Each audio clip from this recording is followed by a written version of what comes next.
Now, doctor, tracts of the spinal cord. In 1991, when I joined medical school, neuroanatomy professor used to take a piece of chalk and draw it on the board. All the diagrams by the time we go to the anatomy lecture hall. But today is all the modern times of iPads, finest gadgets. You can have a cochlear implant also, which can be able to give you a visual imagery to draw a diagram in the exam hall, right? So, doctor, what are the tracts of the spinal cord? First of all, what is meant by a tract? Tract has a common origin, common termination.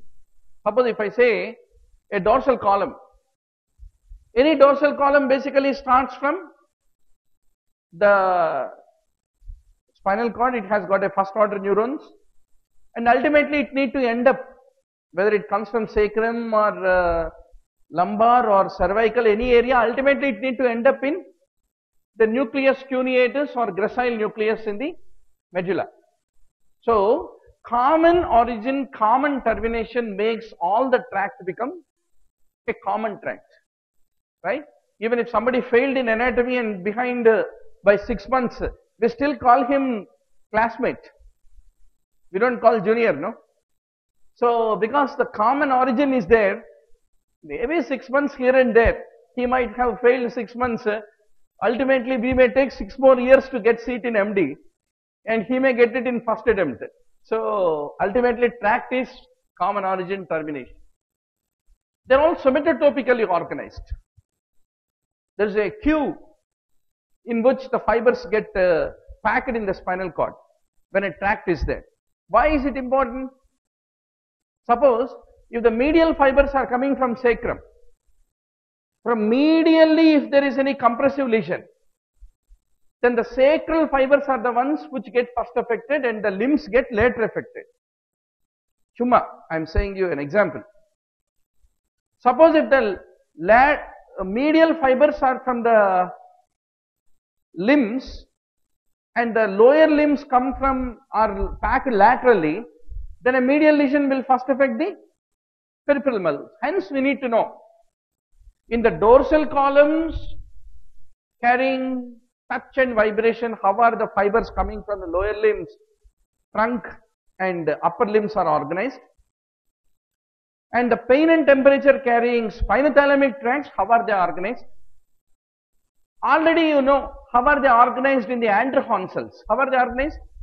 Medially located groups are all axial and laterally arranged are all appendicular. Thank God. Axial is central, appendicular is lateral, no confusion, no terminology problem.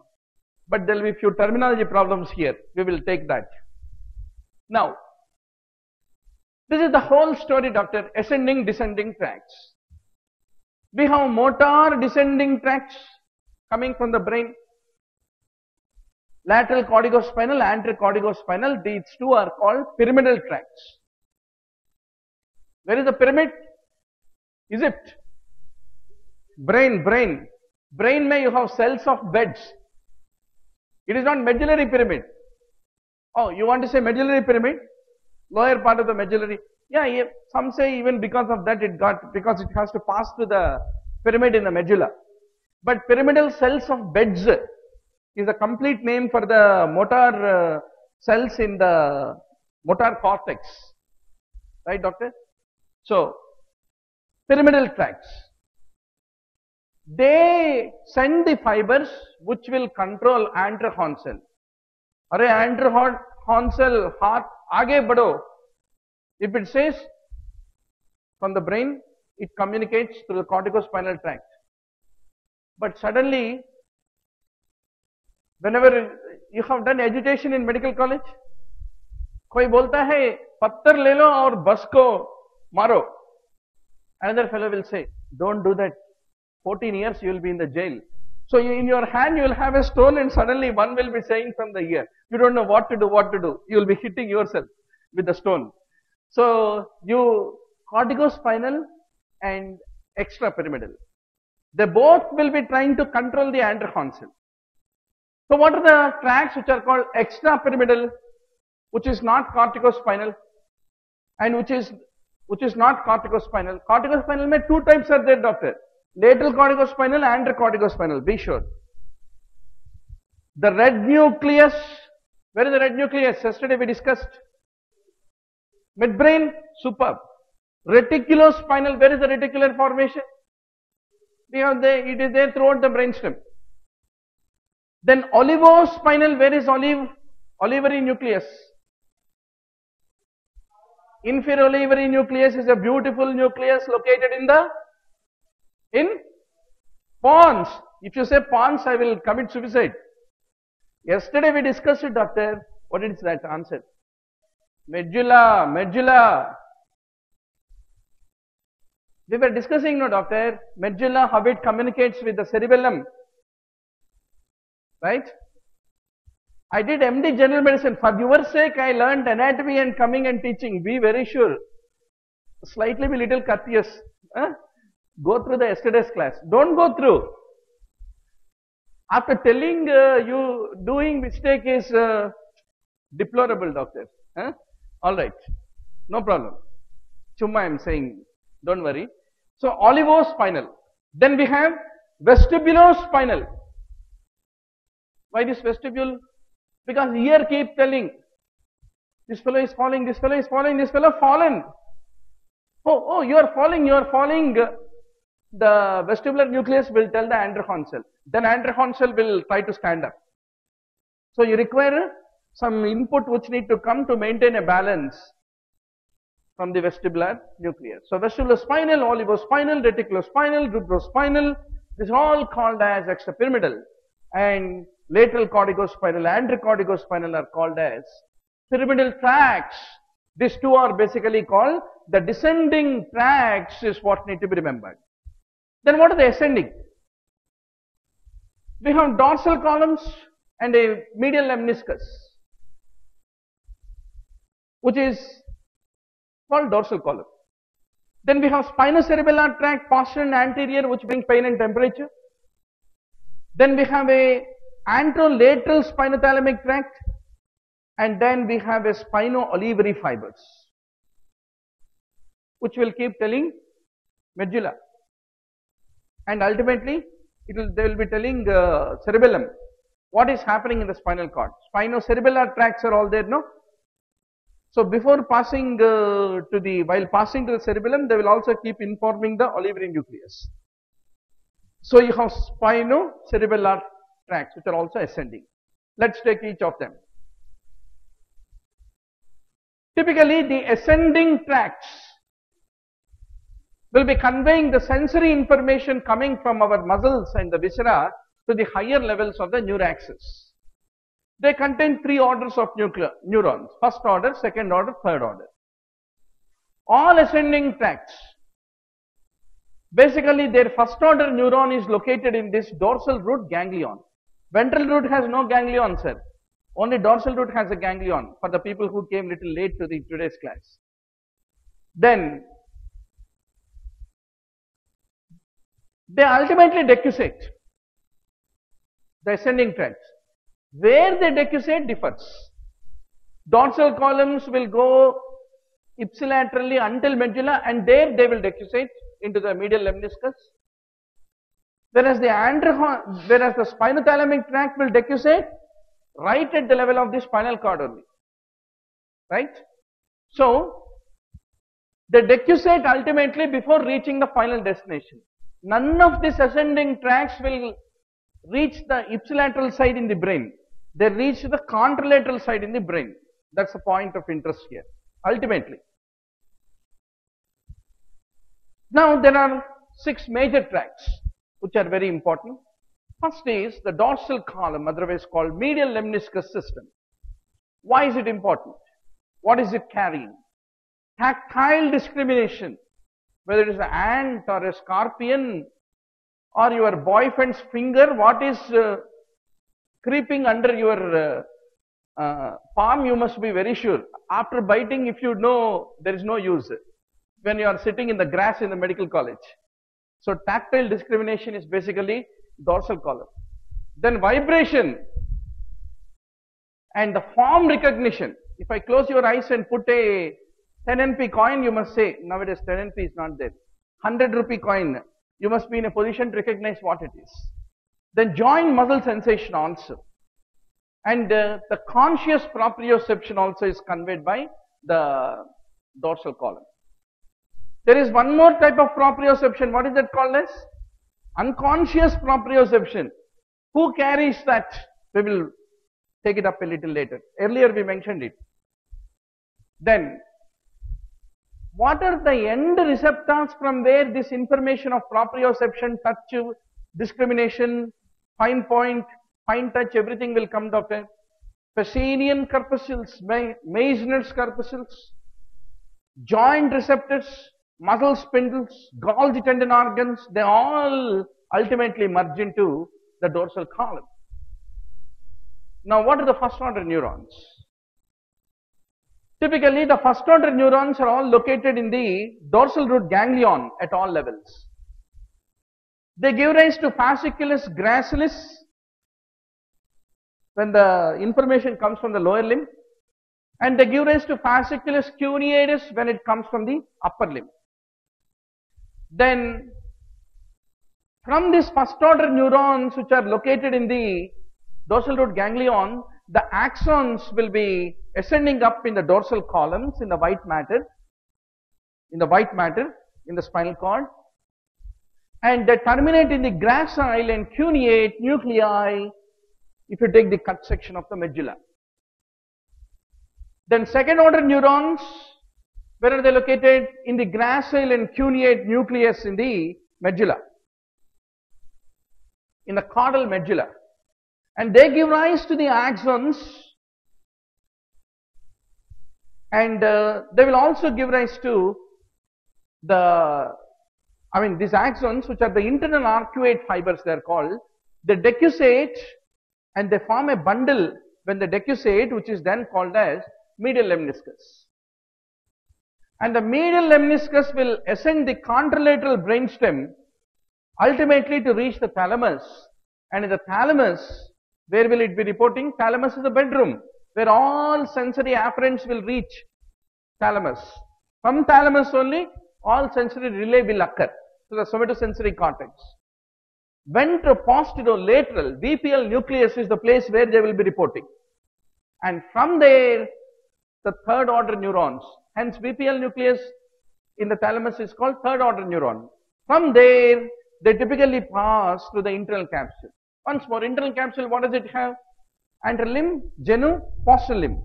Yesterday we discussed, So through the, which limb does it pass? Through the posterior limb of the internal capsule. Typically it will be passing and ultimately reaching the postcentral gyrus, which is the somatosensory cortex.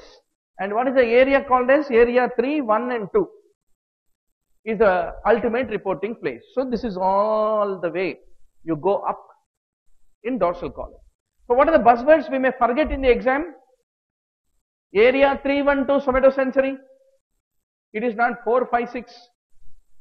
Then it is a post-central, not pre-central gyrus. It is VPL nucleus, not APL nucleus. And it is the medial lemniscus, not lateral lemniscus. Lateral lemniscus is with auditory pathway.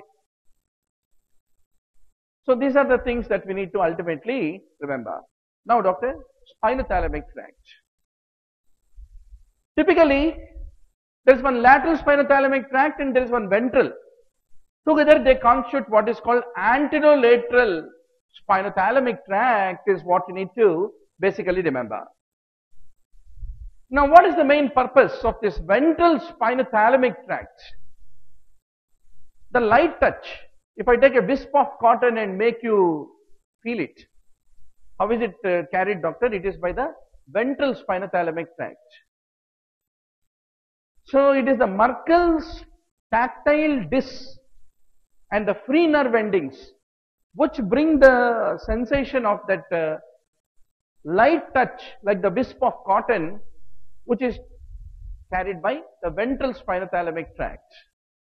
So where is its, any first order neuron of an ascending tract is basically located in the dorsal root ganglion, उसमें tension कुछ भी नहीं है. Then second order neurons, where will it decussate? Will it wait until medulla? No sir. It will basically decussate in that ventral white commissure. We studied, no? We have one, how is white matter organized? It is one ventral funiculus, dorsal funiculus, and also there is a ventral white commissure where these decussating fibers are located and they reach the contralateral ventral funicule, and that ultimately go up and reach the thalamus non-stop without stopping anywhere, and thalamus becomes the third order neuron. And they typically project, they also project to the posterior limb of the internal capsule through that only, and ultimately reach the postcentral gyrus, which contains 312. And what do they mediate, doctor? The wisp of the cotton is what is being mediated by, light touch is mediated by ventral spinothalamic tract. Here comes the whole secret of remembering difference between lateral spinothalamic versus ventral spinothalamic. Ventral spinothalamic basically carries light touch, free nerve endings, Merkel's disc. These are the things which we need to remember. Whereas, if you take the lateral spinothalamic tract, the itch, the pain, the temperature, they are carried by the lateral spinothalamic tract.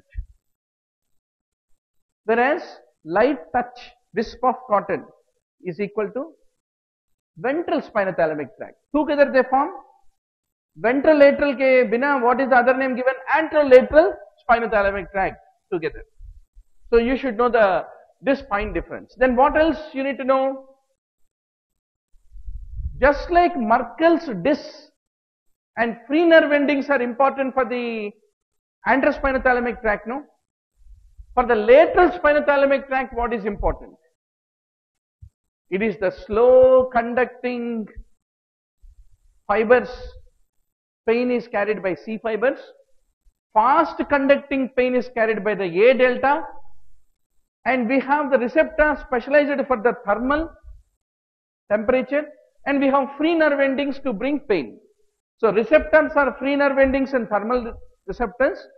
And the type of the conducting fibers are basically belonging to the class A delta and C. And what is the difference between A delta and C? Both of them are pain fibers. But A delta is fast pain. C fiber is a slow conducting pain. And how is their somatotopic organization? Once this spinothalamic tract fibers enter into the spinal cord, how are they organized? The pain in the sacrum is located more laterally. The pain coming from the neck, cervical area, is located more medially. So if you look at the lateral spinothalamic tract, how are the central fibers, cervical fibers, doctor? They are more ventromedial. Sacral fibers are located more dorsolateral. Now tell me, if you are having a lesion compressing the spinal cord, not coming from center but from lateral part, extramedullary compression if it is there, then which fibers get affected first? Pain and temperature from the sacral area is gone first. But if you have a syringomalia-like lesion, which is expanding, central canal is expanding and destroying the cervical fibers first, then thoracic fibers next. So you will have a typical distribution of the loss of pain, temperature and syringomalia in cape distribution. The neck, the thorax. So that is the distribution where you will have. Why? Because the spinothalamic tract may, how is the somatotopic organization? The fibers coming from the neck, cervical area are located more medially, and those coming from the sacrum are located more laterally, is what you need to remember. Then how is the fasciculus, gracilis and cuneatus, doctor? touch vibration we said, no? Typically the sacral fibers are located medially, opposite to that of the anterolateral spinothalamic tract. Cervical fibers are located more laterally. So this is the difference between the two. Any examiner is interested, if you can tell the somatotopic organization of dorsal columns and spinothalamic tract, means you understood half spinal cord neurology. Right, doctor? Because all lesions are explained. What is the challenge in a spinal cord case? Is it an intramedullary lesion? Is it an extradural or an intradural compression? Which is responsible? Right? So we have broadly what are the different types? Outside dura is extradural. Then inside dura is intradural. Within intradural you have two types. Outside the spinal cord but inside the dura means extramedullary intradural. And you are also having within the spinal cord means intramedullary. So which kind of compression, where is the lesion located, how will you know? Are the cervical, thoracic are first affected in the pain and temperature, or sacral is first affected? You need to see.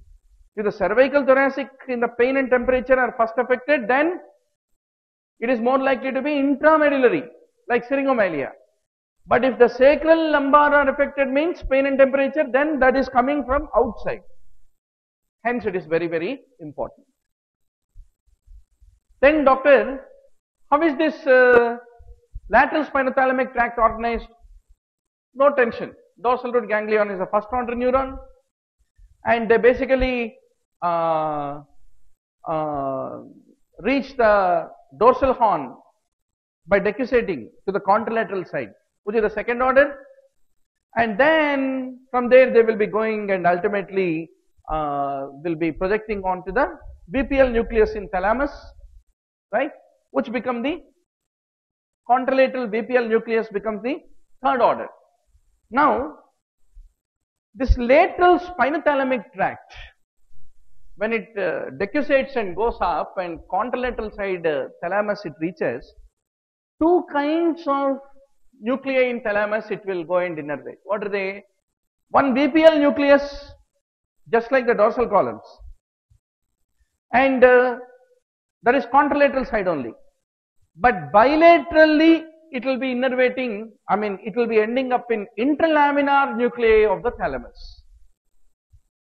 Then what is third order neurons? Ultimately are VPL nucleus and interlaminar nuclei. Why will it do like that? Basically, if you look at the pain and temperature, it is not that easy as that of the touch and vibration carried by the dorsal column. Touch is simpler sensation. Pain is complex sensation relatively. So this lateral spinothalamic tract, which is reaching contralateral VPL neurons in thalamus, it is reaching, no? They ultimately projected to the postcentral gyrus somesthetic cortex in the area 312. Precentral gyrus is motor, postcentral gyrus is sensory. In the sensory, we have the somesthetic area.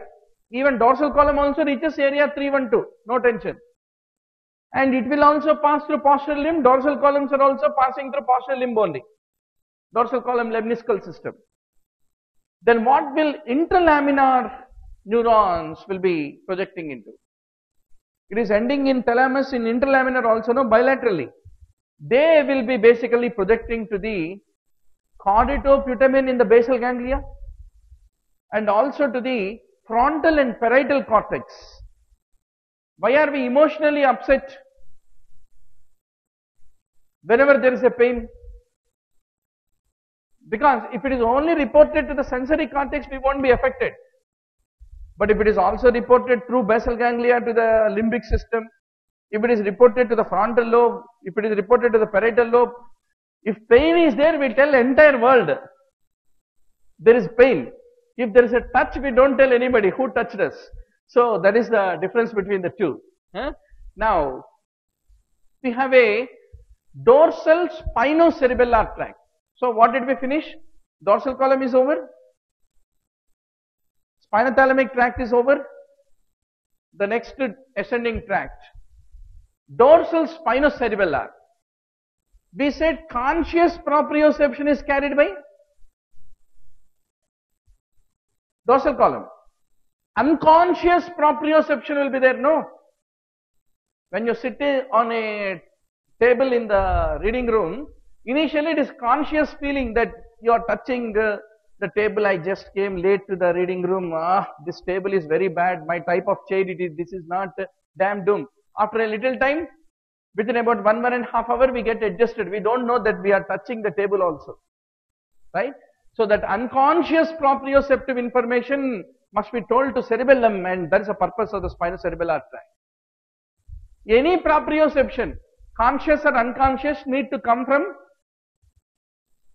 muscle spindles, Golgi tendon organs, and also unconscious comes from pressure receptors also. And the fine coordination of the posture and movement of individual muscles is basically because of this dorsal spinocerebellar informing to the cerebellum, the unconscious proprioception that is responsible for the posture and the movement of the individual muscles are very well coordinated. And it is an uncrossed tract, unlike the spinothalamic tract. Remaining things are very easy. First order neurons for any ascending tract is dorsal root ganglion. But we need to remember, how will they pass through the spinal cord? Which lamina through which they will be passing? Typically, for this unconscious proprioception, for it to pass in the spinal cord, nucleus dorsalis of Clark, we said no, in the grey matter. That is very important locus, is what I want to underscore to all of you. All the muscle stretch reflexes, afferents are reaching, no? They all enter into this dorsal spinocerebellar tract. Then second order neurons, where are they located? This is an interesting question. If this is an isolated MCQ, we can't answer in exam. What is the second order neurons of dorsal spinocerebellar tract? If examiner is very cruel, he can ask this. It is the nucleus dorsalis of Clark. CA2L3. Unconscious proprioception ke liye. And that gives rise to what is called as lateral funiculus, the white matter part. And it will be reaching the cerebellum. How will it reach cerebellum? Cerebellum, see, whenever it ascends, where will it go to? From the spinal cord, it will enter medulla into pons. The route is straight, Hyderabad, Delhi. Beach mein cerebellum is like going to Rajasthan or Ahmedabad. Somewhere it need to come out of this Chennai Delhi tract.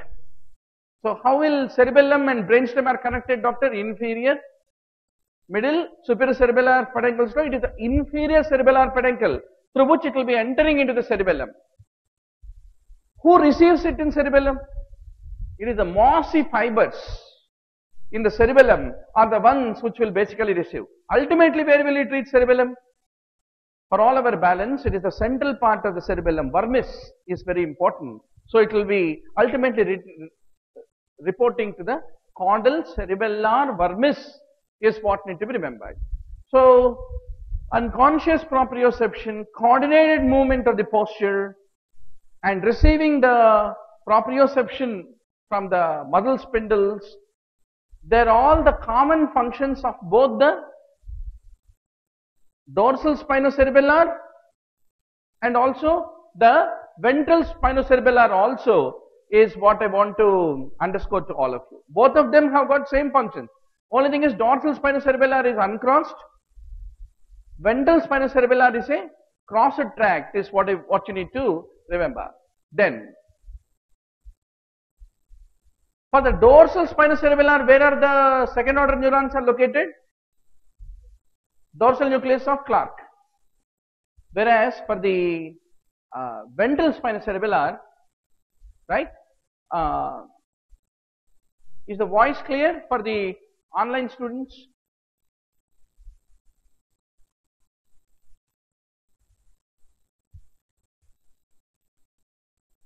Yeah. Just check whether the voice is clear. Yeah, right.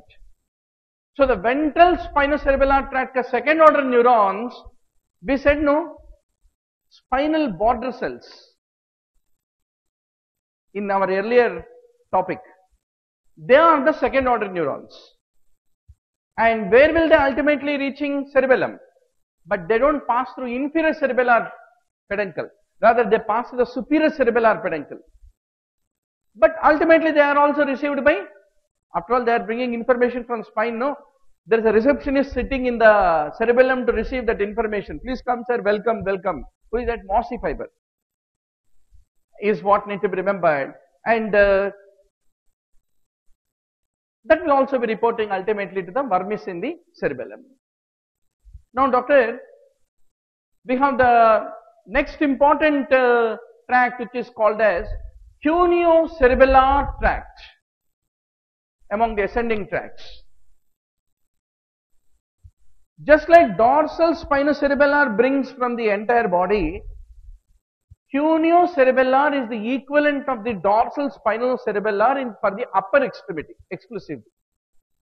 Hence, the first order neurons are in dorsal root ganglion, and just like dorsal spinocerebellar tract has one Clark's nucleus, the cuneo-cerebellar has got an accessory cuneate nucleus. So this is the typical accessory cuneate nucleus, and these are the proprioceptors coming from the neck, forelimb and upper trunk, and cuneo-cerebellar tract ultimately will also go to the cerebellum. So where are the second order neurons for the cuneo-cerebellar tract, doctor? It is in the accessory cuneate nucleus, whereas for the dorsal spinocerebellar it is in the Clark nucleus, right? So dorsal spinocerebellar enters to inferior cerebellar peduncle. Even cuneo-cerebellar also enters to inferior cerebellar peduncle. But ventral spinocerebellar enters to superior cerebellar peduncle.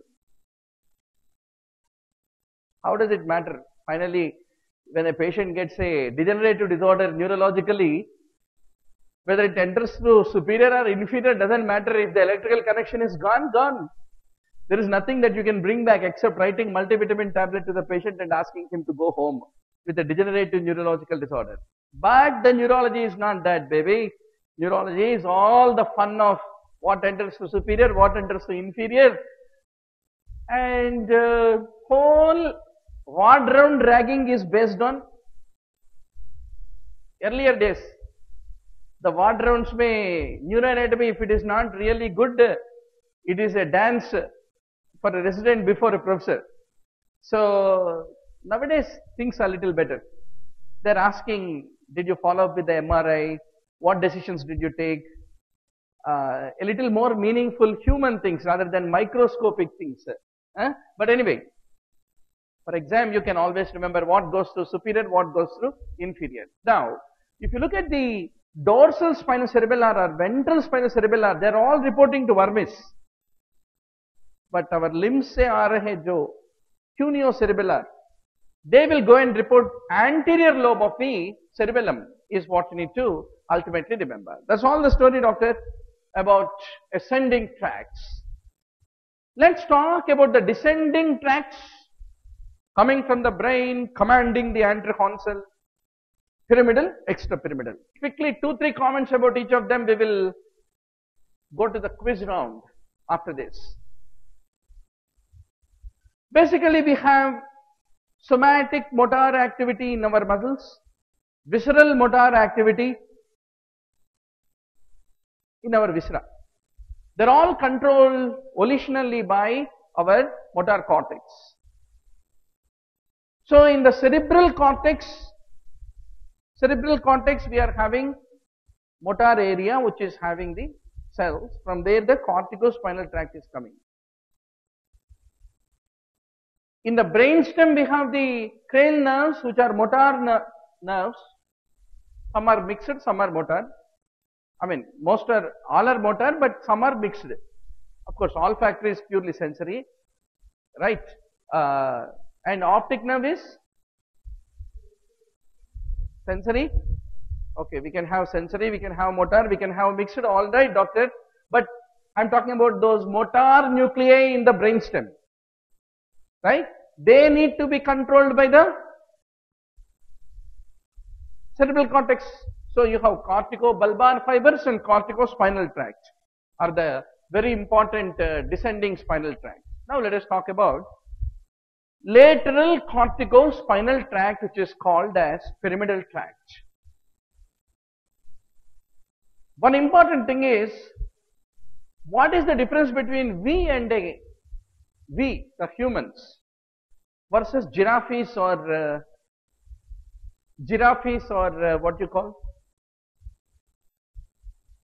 Buffalo's baby is called calf. I don't know, I'm poor in English. Cow's baby is called calf. Lion's baby is called cub. You have seen Lion King movie, no? Immediately from the mother's womb, they jump into the world, they start running. We are not like that.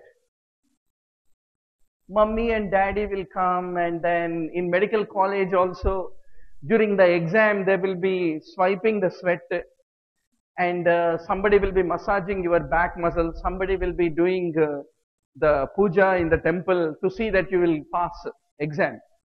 So, we are not that self-sufficient and independent right from birth. Why we can't just come out of the mother's womb and start walking? Because our corticospinal tract, pyramidal tract, which ultimately controls our muscle contraction, is not myelinated. It is not fully myelinated until our second year. That's the reason. So what is its main function? The volitional skilled motor movements, doctor, mainly the digits of the upper limb. Most of our life depends on our fingers, what we do, what we write, what we do, anything. Then that ascending sensory pathways is there, no? Even their sensory input also is modulated by the corticospinal tract. Then all this is arising from their motor cortex, which is precentral gyrus located, right? But a small part of this motor cortex will be descending down onto the medial surface of the cerebral hemisphere. What is that called as? Paracentral lobule. It is a strip of motor cortex. Instead of only remaining at the motor precentral gyrus, it slips onto the medial surface of the cerebral hemisphere, and it controls the contralateral lower limb movement, and it is supplied by anterocerebral artery. So this is what we need to know. From there is the corticospinal tract is originating, either from the motor cortex or from the paracentral lobule it is originating, is what you need to understand.